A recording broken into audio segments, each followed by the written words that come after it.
In the last 50 years of exploring Mars, we've gone from thinking maybe there were canals and aliens that had created this whole ecosystem, transporting water from the polar caps toward gigantic farms, to getting there and seeing these pictures of just cratered landscapes, the surface that's baked in radiation, barely an atmosphere to speak of, not a place that could sustain life as we know it. We look at the planet Mars and it's this rusty red ball. And it doesn't look like it's a great place for life to live at all. You know, stagnant. When I was a kid, Mars looked incredibly dead and it was boring. The end. Close the book, don't ever go back. I think when the general public thinks of Mars, they imagine this dead red rock where we haven't found any evidence of life. So why do we keep exploring? Why do we keep sending these missions there? It seems Mars has failed to live up to our dreams of finding life beyond Earth. But is that about to change? With NASA's Perseverance rover mission, we may finally find out if Mars once hosted organisms on its surface. Perseverance, it is an entirely unfamiliar kind of mission. We've never done anything like this before. This feels like a revolution right now in our understanding of Mars. Whether Mars had life is the question. If it did start there, maybe life is really easy. If it didn't start there, maybe life is really hard. Touchdown confirmed. Perseverance safely on the surface of Mars, ready to begin seeking the signs of past life.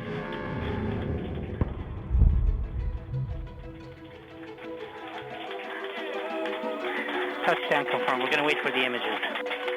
The second we landed, then we actually started getting to work as the images started coming down. Perseverance is continuing to transmit. Yes! Are we alone in the universe? And that's what we're trying to figure out. That's what exploration's all about.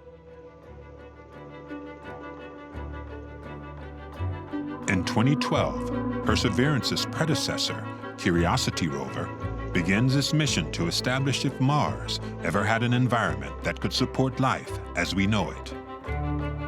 The essential first step towards seeking life itself. When Curiosity is driving around, it's driving over rocks that are billions of years old. Now, Curiosity is not designed to actually look for signs of life, but it most certainly can identify an environment that has everything that's necessary for life to be there. I'm interested in knowing if there are organic molecules in the rocks that we encounter. Curiosity is the first rover with a miniature laboratory on board, capable of detecting organic molecules. Organic material is critical for life as we know it. So if we don't find any on Mars, that's a huge deal. Mars is just so inhospitable. The surface is being bombarded by ionizing radiation, which is not good for life or organic molecules. Not good. It tends to break them down. Every sample was a bit of a risk, scientifically, because we didn't know what we were going to come across. I mean, there were samples where we really didn't learn much of anything.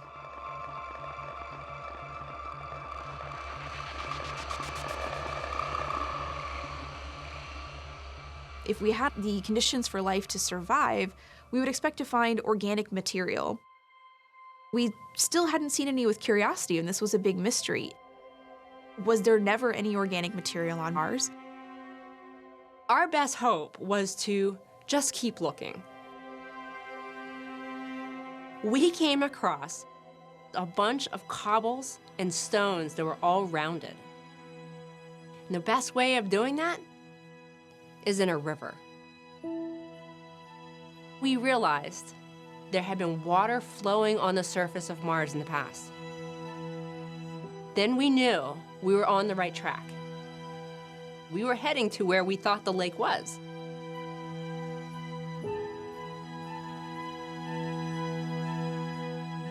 We saw these features, and they sort of indicated that there was shallow water.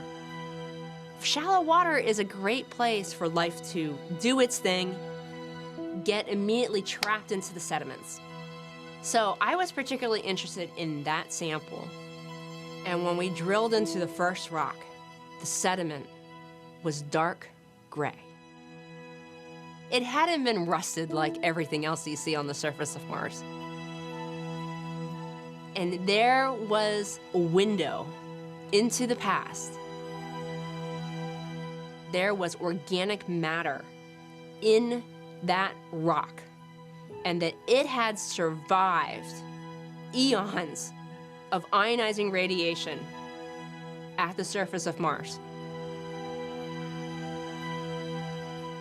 The discovery of organics is a huge step forward in establishing the habitability of Mars, but falls short of proving life ever existed there. Finding organics is not proof of life on Mars at all. It's a nice hint, but we don't know whether these organic molecules actually rain down on the surface of Mars in the form of meteorites over time. Okay, great. We finally have found organics on Mars, but it doesn't tell us anything about where those molecules came from and what they're doing there and what they mean to us. Because of missions like Curiosity, we know that Mars was absolutely habitable. So the next question is, was it ever inhabited? Back on Earth, a radical new mission is being prepared.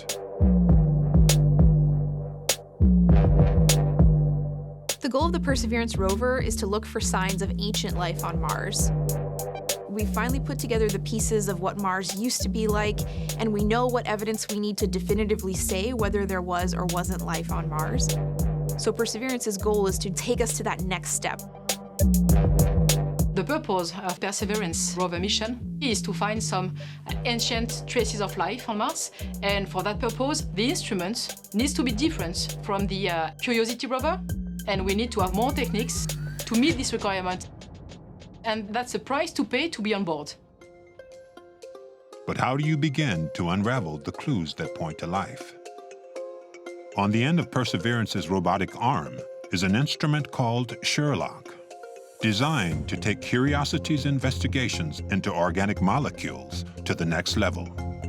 Curiosity has a mass spectrometer, and that's one way of detecting for organic molecules. What we do is something a little different. We are looking for spectral signatures.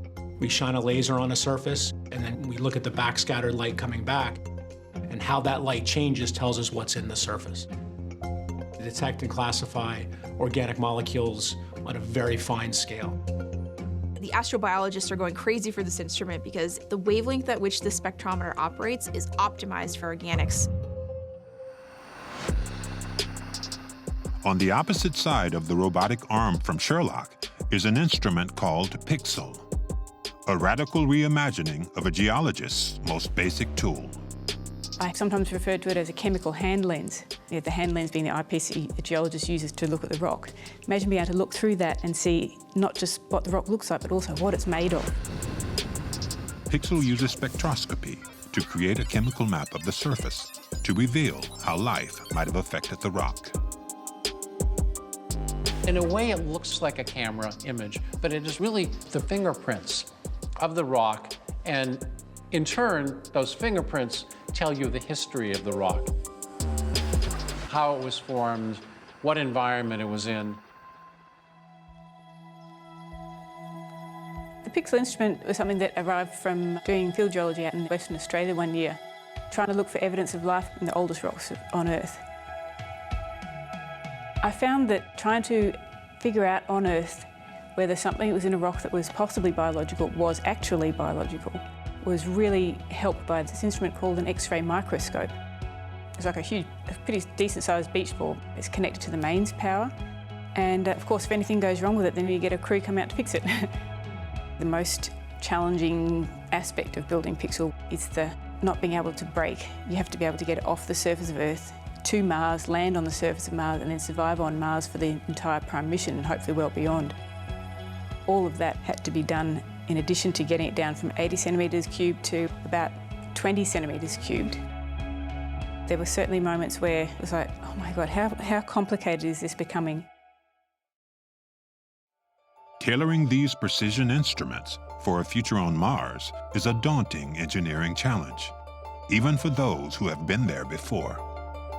Oh, to develop an instrument from Mars is pretty easy. You just have to worry about every single thing, down to the bolts and where the bolts go and where the bolts don't go.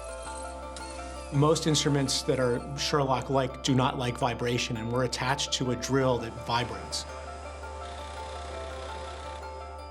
The temperature swings on Mars every day is 100 degrees Celsius. Electronics really don't like to be hot, then cold, then hot, then cold, then hot, then cold every single day. And the brutality of the Martian atmosphere is matched by the trauma of the space flight that will get them there. We do testing, informally known as shake and bake, right? Because you want to shake it and you want to heat it. Everything that goes into space has to be really thoroughly tested. You could almost say violently tested.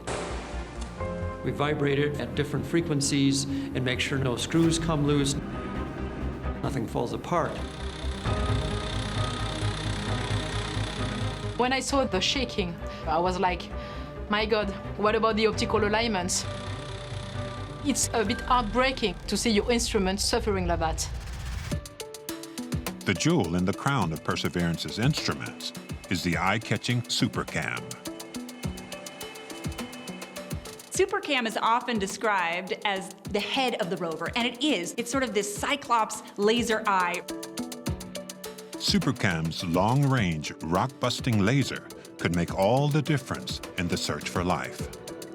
We can shoot the laser at a rock up to 7 meters away from the rover. So we can actually analyze things all around us without having to drive up to it. The rock gets literally zapped, and the atoms come screaming off at 10,000 degrees in a plasma. And then with that cyclops eye, we collect some of that light. We can tell what are the chemical elements that are present in that rock. It blows my mind that a scientist in a lab one day thought, let's blow up rocks with lasers and see what they're made out of. And now we're doing this on Mars. Just below SuperCam are 2 stereoscopic cameras, the key to navigating Martian terrain, with the driver using special 3D glasses. So as a rover driver, I'll put on my 3D goggles, and getting the three-dimensional data allows you to really visualize the terrain in order to determine if something's a hazard. And on Perseverance, the cameras are fantastic, very high resolution, so we'll be able to see a lot further. The complex optics for SuperCam and the entire head of Perseverance are made in Toulouse by the French space agency, CNES. At the end of 2018, the launch is in sight. But the future of NASA's Cyclops Eye is about to be thrown into doubt. We had a phone call every Tuesday with GPL. We had a small modification to do on the instrument just before delivery. We were actually on the phone talking about final touches that they were doing on this beautiful masterpiece. And it happened during this phone call. My test team in Toulouse called me saying, we have a big problem. The last stage of the modification to SuperCam is to heat-treat the glue used during final assembly. To make sure that the bonding is done correctly, we put the instrument into a small oven and we bake it at 50 degrees Celsius. That's what we did. But we had an issue with the hardware, the thermal chamber. The thermocouple in that furnace broke, went to its maximum temperature. It was a disaster. Basically, we destroyed all the optical parts of the mast units 2 months before delivery to JPL. I was still on the phone call with JPL. We started to realize that the people on the phone in France were very distracted. Said, this thing is destroyed. And we had just a few months to go. If something breaks on your flight model, that could actually end your mission. Part of the problem is the launch window for Mars opens up every 26 months. If we miss this launch opportunity, we got to wait 26 more months. Probably Mars 2020 will launch without us. But that's where we are. Now, what can we do? SuperCam is a write-off.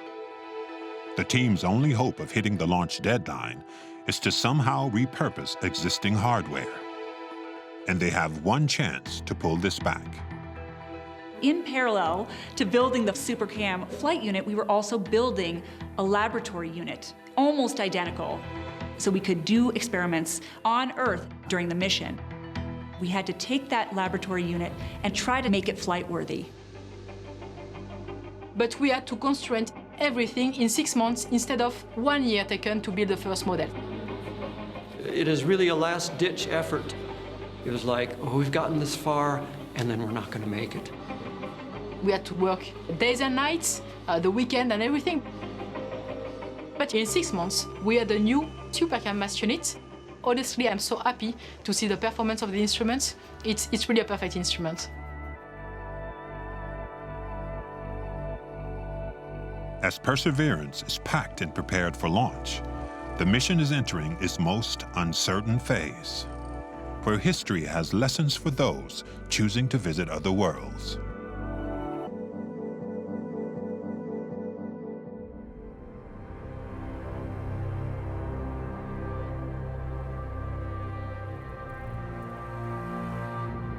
Getting to Mars is no easy task.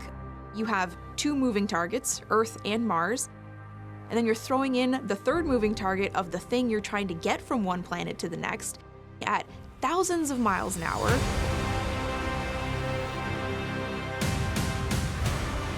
Schiaparelli was a technology demonstration, a tiny lander that was Europe's first attempt to land on the surface of Mars. Everything had been going right up till the point of parachute deploy. Supersonic parachute inflation, that's a very violent event. It was swinging too fast underneath the parachute. Couldn't figure out which way it was up.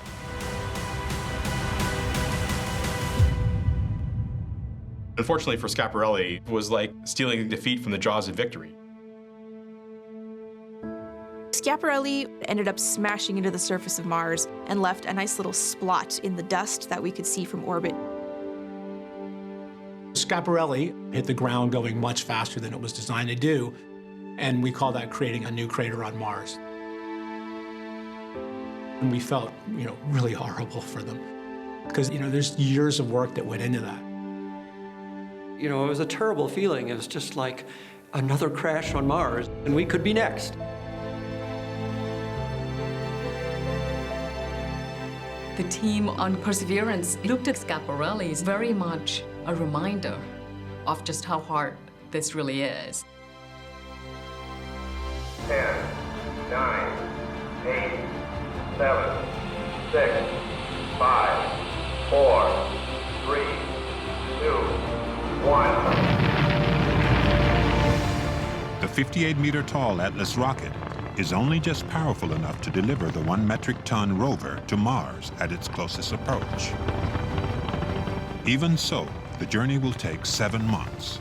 Yeah! Woo! In the meantime, investigators turn their attention to the landing site that they believe offers the best opportunity for finding ancient life. Jezero Crater is tucked along the western edge of one of the largest basins in the northern hemisphere. If there was ever life on Mars, then a place like Jezero is going to be spot on, absolutely perfect to preserve evidence of life. Jezero has long been on the list of top possible landing sites because it looks like there was a long-lasting lake, a body of water.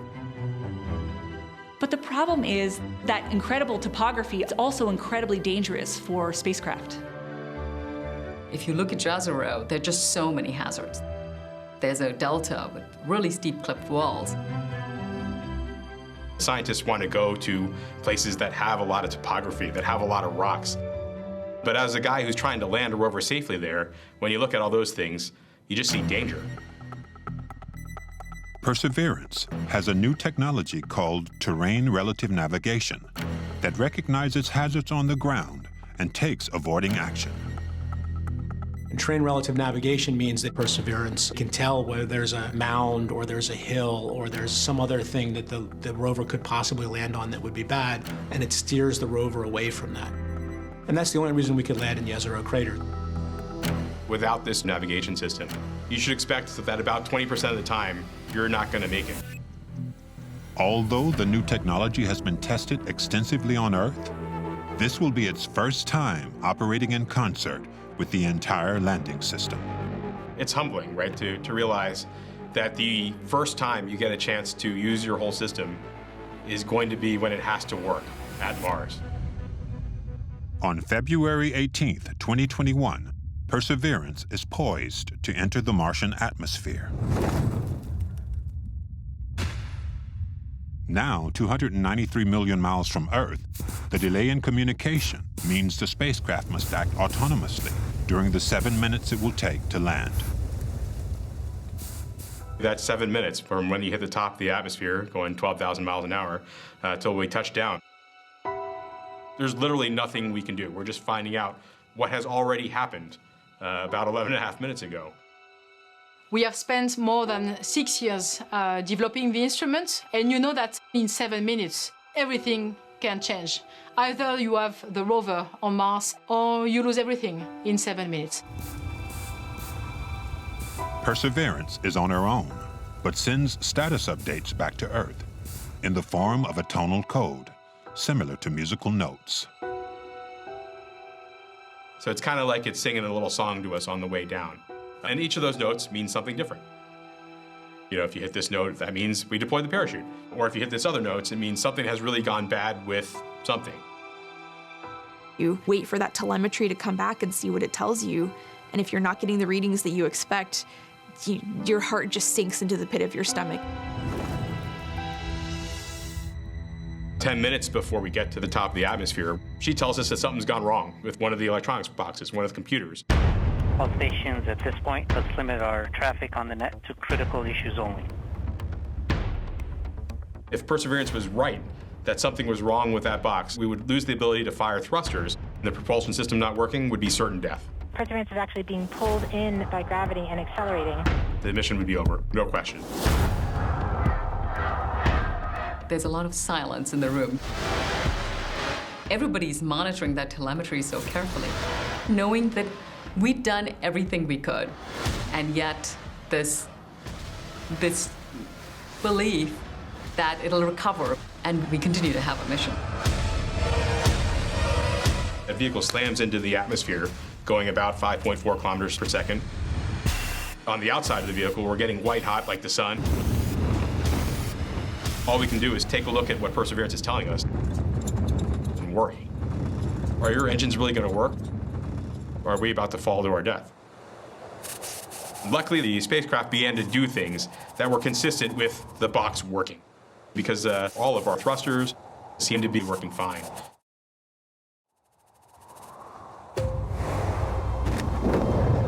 So, crisis averted for the moment, but it definitely got our hearts beating. The navigation has confirmed that the parachute has deployed, and we are seeing significant deceleration. We had cameras all over the place looking up at the parachute. This was extraordinary. This was a documentary. Our current velocity is 480 meters per second at an altitude of about 12 kilometers from the surface of Mars. We're approaching at the mercy of the winds and of the whims of the rockets. If we happen to land on a too large a rock, the mission is over. Heat shield set. Perseverance is now slowed to subsonic. Our new system called terrain relative navigation allows Perseverance on her own to figure out exactly where she is by taking pictures of the ground and matching them up with an onboard map. We light up rocket engines on that jetpack to slow us down and steer us to the nearest safe spot that we can find. Current velocity is about 75 meters per second at an altitude of about a kilometer. But right after that, you can hear one of my teammates call out TRN safety level Bravo. TRN safety Bravo. What that was telling us was that terrain relative navigation has done its job, but the best place that it could land was not the best case scenario. It could no longer go to where we had originally targeted. That causes us to freak out again. Suddenly, you're thinking, oh, my chances just dropped to 1 in 20 that we're going to die at touchdown. Perseverance flew about 600 meters to the southeast to reach it. If one thing goes wrong, it's game over. SuperCam maneuver has started. 20 meters above the ground. We deploy the rover and its wheels below that rocket-powered jetpack. You have so much riding on this. Like whether as a rover driver, you're actually going to have a job, all depends on this landing. It's nerve-wracking the whole time. All of those little black things that were coming by the camera, I called those projectiles that might have hit my instrument. That's the fear. We had our fingers crossed all the way through touchdown that we had found a safe spot. That sky crane let the rover touch the ground and then cut the cables and fly away. Touchdown confirmed. Perseverance safely on the surface of Mars. People are jumping up and down, elated. So to some people, landing looked perfect. But I mostly just felt a massive sense of relief.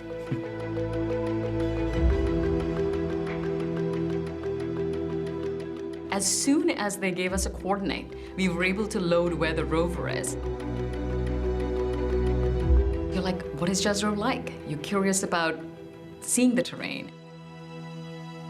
You put on the 3D goggles, and it really transports you as if you're on Mars, standing there from the perspective of the rover's cameras. It's very immersive. Jezero was really spectacular from the first image that came down. I think I did that for hours. Once we landed, the first thing I said to my engineering team was, oh God, now it has to work. So our stress, started increasing. The investigators run calibration checks on the instruments to see if they've survived the landing and test the lasers on nearby rocks. They went for a target just a few feet in front of the rover, made a nice target because we couldn't miss. We were crossing our fingers, praying that everything's going to work. When we saw the atomic emission spectra, that was the moment of truth. The spectra reveal that the test rock is a basalt, common in ocean basins on Earth and across Mars. The result confirms their hunch that this was once an ancient lake. But there's nothing to suggest life ever existed here in the landing zone. However, Perseverance is just a few kilometers from the spectacular features that brought it to Jezero Crater. So we landed right in front of a river delta. And what we're going to do is drive up this river delta, and along the way, we're going to take samples and do scientific analysis on the rocks. A delta forms when you have a river that empties into some kind of standing body of water. And all of the material that was being transported by that river stops moving and sinks to the bottom and forms these layers. Our experience from previous missions is that this fine-grained material is good for finding clay minerals, which might then contain organic molecules. You can think about water being trapped in little ponds and puddles around the place. That's the kind of complexity that can eventually tell you will lead to the discovery of life. The delta has been dry for probably 3.5 billion years. But how would it have looked when water still flowed? I imagine if I was sitting on the edge of Jezero Crater, just looking out over the lake when it was there 4 billion years ago, you would have this very peaceful environment. You might hear the sound of the river coming into the lake on the side where the delta is. It would probably just be this beautiful place. I would love to think that maybe there were some kind of fish or algae living in there. I would love to see us discover a fossil of some kind of plant, even if it's really unlikely. You never know. I wouldn't count it out. We know that Mars was once a very different planet. But there has been a lot of changes happened on Mars since Jezero Crater was formed and since that huge freshwater lake was deposited. Mars today, it's drier than the driest places on Earth. In addition, the very extreme incoming radiation would be an incredibly harsh environment, even for the most hardy microbes on Earth. But how did Mars become so hostile to life? The answer will give clues about where traces might still exist. And investigators have focused on a critical period when Mars had a molten planetary core, like Earth does today. Inside Earth, we have a molten core, and that spins around and generates outside of the planet the magnetic field. And that magnetic field protects our planet from the blast of ionizing solar wind coming off of our sun. Protects us, protects the whole biosphere. Now on Mars, it had that molten center just like Earth does today, but something happened on Mars where that started to solidify. Around 3.9 billion years ago, all of a sudden the magnetic field stopped and the solar wind blasted the atmosphere away. It literally blows it away. The moment the magnetic field was gone, ionizing radiation had a huge impact on the surface. And forevermore, Mars was a completely unique, different place. Perseverance rover has a top speed of just 0.1 miles per hour. And the journey to the Delta is expected to take 2 years. But before the search for life can begin, Perseverance drives to a nearby flat expanse of regolith, where it will drop off a passenger. Perseverance didn't go to Mars alone. It took with it this tiny little drone called Ingenuity. Underneath the belly, Ingenuity is sitting sideways. The legs swing down, and then we drop to the surface. And from that moment on, there's no way to come back to the rover and reattach the umbilical. Our mission had begun. This 1.8 kilogram experimental helicopter could prove invaluable as an aerial scout in the search for life, if it works. There's a lot of challenges when it comes to flying an aircraft on Mars. One, the atmosphere, it's very thin. It's 1% that of Earth's atmosphere. There's almost nothing to generate lift with. Back in 2014, the first prototype struggled to deal with the simulated Martian atmosphere created in JPL's laboratory. So how will it cope on Mars? It's as if you operated it on Earth at 100,000 feet, at 20 miles high, and tried to fly. Ingenuity was a total mystery to us. Was it going to work? It doesn't carry any science payload. The one and only purpose of Ingenuity is to prove that we can fly on Mars. And Martian weather is the wild card that could make or break Ingenuity. Mars can be a gusty place, and so we were not sure how that turbulence might affect this helicopter. And perhaps the biggest threat to Ingenuity is from Martian tornadoes. We did see some pictures of Ingenuity with a dust devil in the background. Dust devils could probably do a number on that helicopter.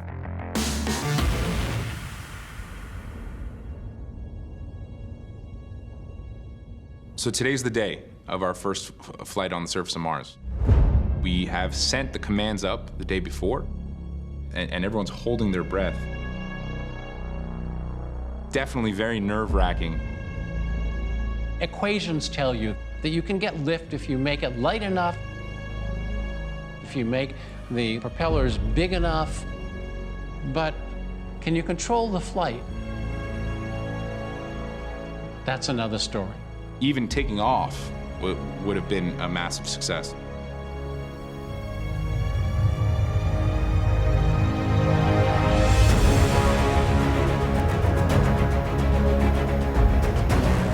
The sheer power of the rotor system to fight itself off the surface and produce lift, it was awe-inspiring. The plan for the first flight is take off, hover, come back down and land. That's it. Yeah! Woo! It came down on its feet, not on its side, and so we were really applauding. This is big relief. We did it. Our mission is successful. We have proven we can fly on Mars. Ingenuity is now off scouting for the rover. One of my absolute favorite ideas is to descend through a skylight hole into a lava tube cave on Mars. That was never thought to be feasible before this Ingenuity mission. The fact that we flew this helicopter, this drone helicopter on Mars was really awesome for all of us. NASA's faith in Ingenuity has given them an eye in the Martian sky. Now the search for signs of ancient life can begin. But what exactly should Perseverance be looking out for? Scientists have been trying to define what life is for decades, and they still are talking about it. So there is no one clear definition. The problem with looking for life is there's a lot of problems with it. The definition of life, it always uses the phrase alive somewhere in the definition of it, which is kind of circular, and it doesn't make any sense. Looking for life on Mars, we have to make certain key assumptions. It would be really hard to recognize a form of life we've never imagined or encountered before. So we start looking for something familiar. But the problem is that even here on Earth, where we have plenty of life to study, it's really hard to actually tell the difference between chemistry, complex chemistry, and life. My idea of life is organisms actually change the environment. They do things. It's not like they deliberately think about doing this, but life chooses certain things that it wants. So when we go look for life, I look for indications of something very specific. That wouldn't be there if it weren't for life needing that specific thing. One thing that the investigators can agree on is that the clues that point to possible ancient life are called biosignatures. Biosignatures are things that are left behind by life. So the thing that was alive to have produced whatever you're looking at isn't necessarily there anymore, but you can tell it was there based on traces that it left. We're trying to find potential biosignatures, so we want to look for places that at one point had what we think life needs. So we're looking for hydrothermal material, minerals that could only be created in hydrothermal vents. We're looking for carbonates. We're looking for things that we know on Earth biology likes. If we found something that looked like a hydrothermal vent, we would stop and look at it for months, I would hope. Hydrothermal vents that result from volcanic activity are associated with life processes on Earth. But Perseverance is also looking out for bulbous rock structures called stromatolites, a feature of Earth's most ancient landscapes. So stromatolites are great because they're macroscopic. And I think they're like the tip of the iceberg that alerts you to, oh, hey, look here.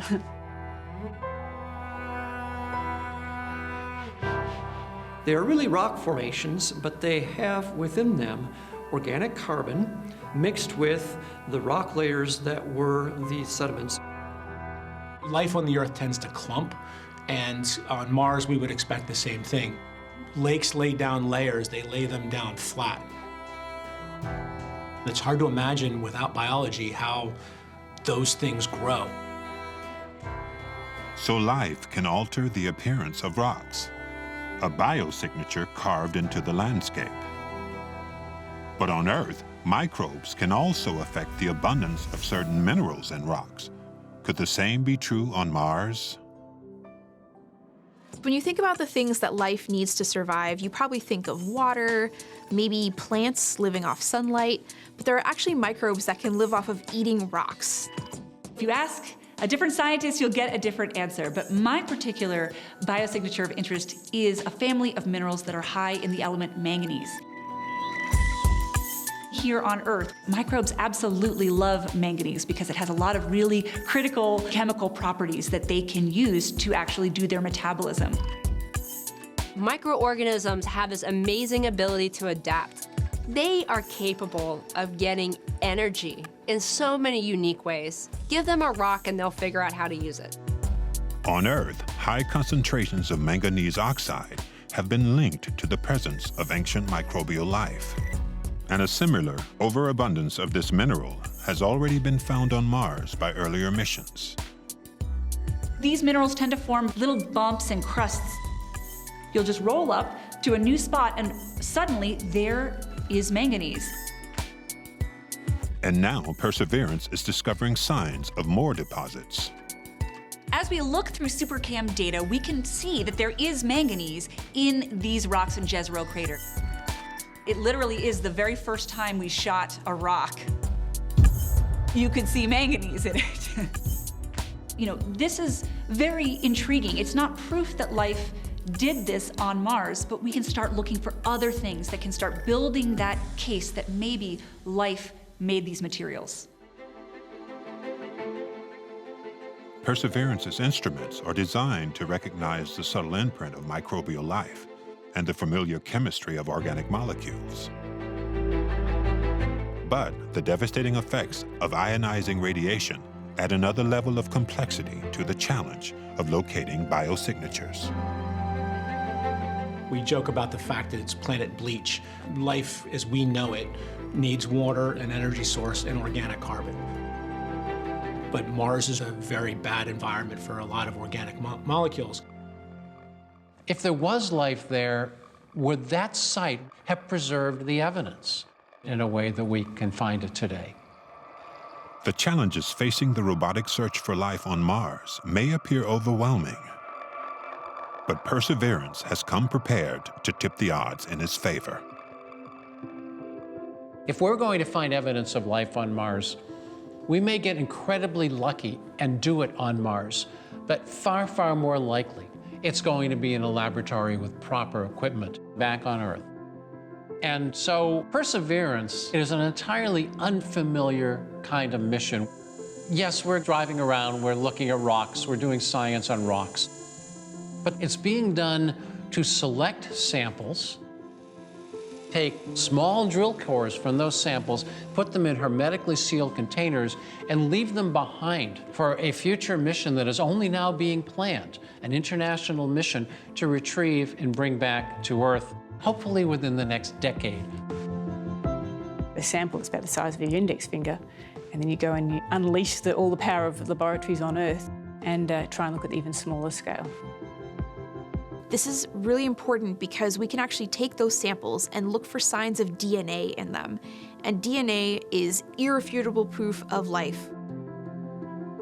We can tell you that it was not something that came from Earth, it was something completely native to the red planet. Perseverance's instruments work together to identify potential samples for return. But trying to operate completely new hardware on Mars is proving to be an ongoing challenge.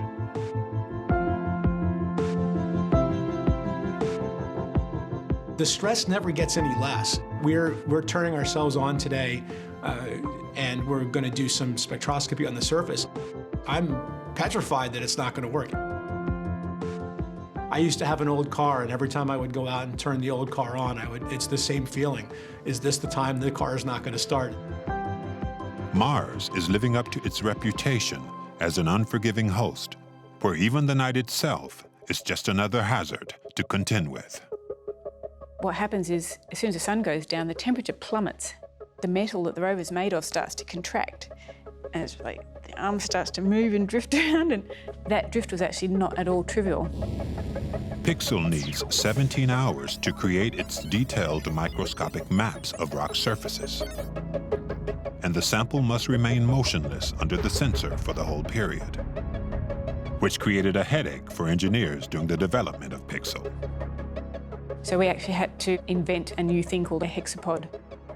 like a six-legged device, legs that would sort of get longer and shorter to make sure that you can stay the right distance from the rock and actually stay over the right part of the rock. The ingenious engineering is put to the test 7 months into the mission, when the team must decide on where to drill for a sample core. The first stage is to grind a clean surface so the rock can be tested. It's really cool because you see a rock that's completely different than the rock you see on the outer surface. It's pristine, it's not weathered, it's not dusty.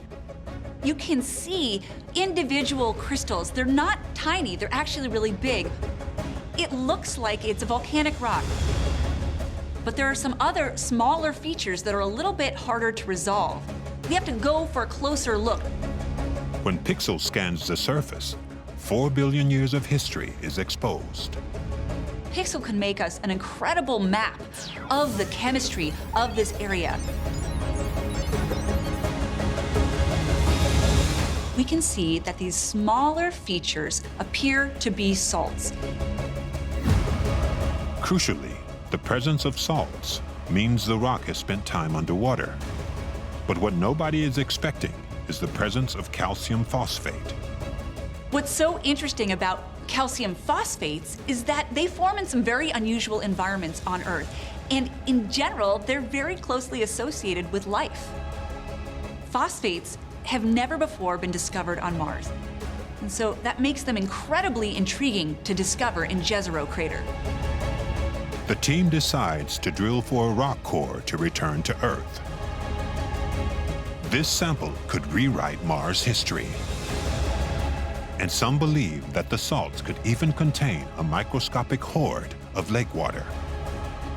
These types of salty materials in rocks can preserve traces, little bubbles of water from when there was more water, when these materials were being emplaced in the rock. And so these little bubbles of water can preserve organic materials. So it's worth a look in these Martian samples. The rock sample is stored, ready to be dropped off. The first of more than 30 tubes destined for Earth laboratories. The next step in solving a mystery that began perhaps 4 billion years ago. All of a sudden, Mars goes through this incredibly dramatic change. Something on a planetary scale that we haven't experienced on Earth. Did life survive if it had been there? Life does things with its environment. We're looking for signs that organisms are actually influencing what's around them in a way that their natural environment wouldn't do so on its own. The whole biosphere has affected the planet, have affected the mineral formation, everything.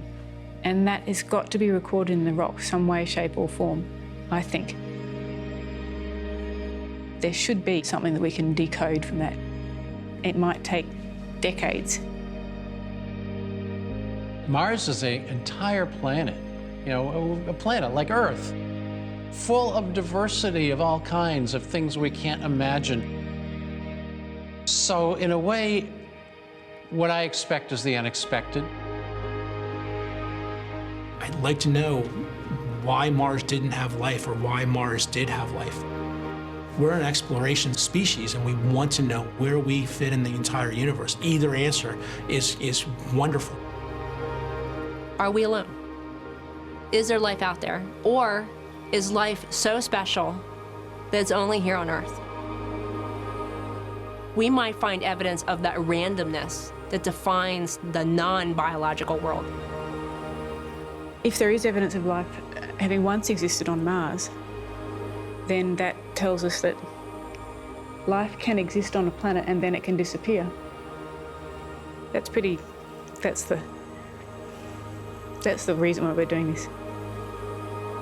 Can't rely on your planet to always provide your home. Every time we look at Mars in a different way, we discover something grand. But do I think that the samples have evidence of life in them?